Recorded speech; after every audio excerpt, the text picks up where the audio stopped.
Seoul, Reuters. South Korean trust in North Korea has surged since last week's feel-good summit at which their leaders declared an end to hostilities and to work towards denuclearization of the peninsula.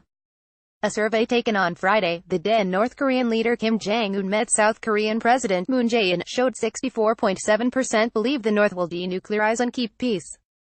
Before the summit, only 14.7% of those polled said they did, research agency Realmeter said on Monday. Many South Koreans were struck by the live TV images during the summit of a smiling and joking Kim. Never before had they seen a self-deprecating and witty side to him, admitting that his country's train system was inferior and promising he wouldn't wake up Moon anymore with early morning missile launches. Kim seemed markedly different from former North Korean leaders, his father Kim Jong-il and grandfather Kim Il-sung, people on the street in Seoul said on Monday. Graphics on Korea, a land divided, tmsnrt.rs/2kafufi, closing parenthesis, denuclearizing is definitely possible, said 41-year-old Kim Jin-han. The North Korean leader talked about his country's weaknesses, such as the infrastructure.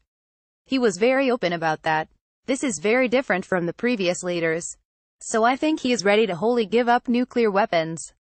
Kim's comments about bringing Pyongyang-style cold noodles to the summit banquet clearly captivated many in the South, prompting some to add his face to the photo of a popular app for a food delivery service, holding a bowl of noodles under his arm.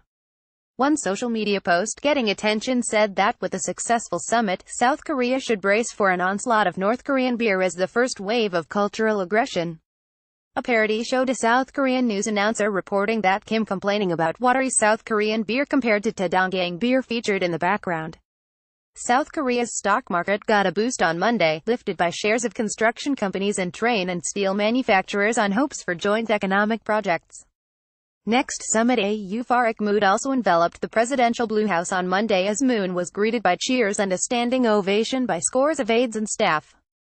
I am confident a new era of peace will unfold on the Korean peninsula, Moon told his aides, asking them to quickly follow up on the agreements made in Friday's declaration.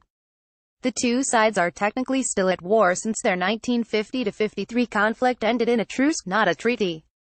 Moon's approval rating after the summit rose to 70%, Realmeter said, its highest since mid-January.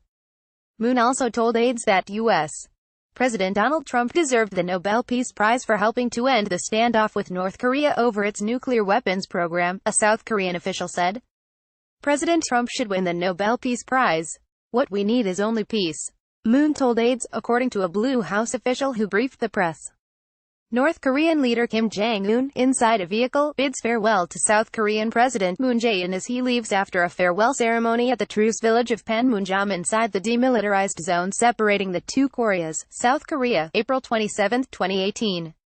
Korea Summit Press Pool via Reuters. In January, Moon had said Trump deserves big credit for bringing about the inter-Korean talks, saying it may have come from U.S.-led sanctions and pressure.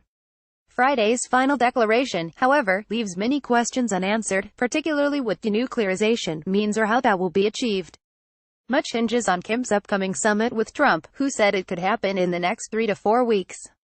Any deal with the United States will require that North Korea demonstrate irreversible steps to shutting down its nuclear weapons program, U.S. Secretary of State Mike Pompeo said on Sunday. A flurry of diplomacy is unfolding in the lead-up to that meeting, with China saying it will send the government's top diplomat, Wang Yi, to North Korea on Wednesday and Thursday this week. China is the North's main ally. And over the weekend, South Korea's spy chief visited Tokyo to brief Prime Minister Shinzo Abe.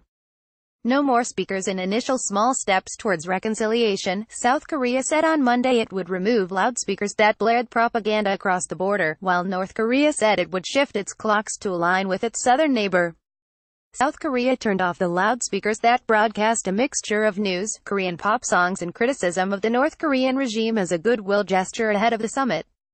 It will begin removing the speakers on Tuesday. We see this as the easiest first step to build military trust. South Korean Defense Ministry spokeswoman Choi Yun-soo said. We are expecting the North's implementation. North Korea will shift its time zone 30 minutes earlier to align with South Korea, starting May 5, state media reported on Monday.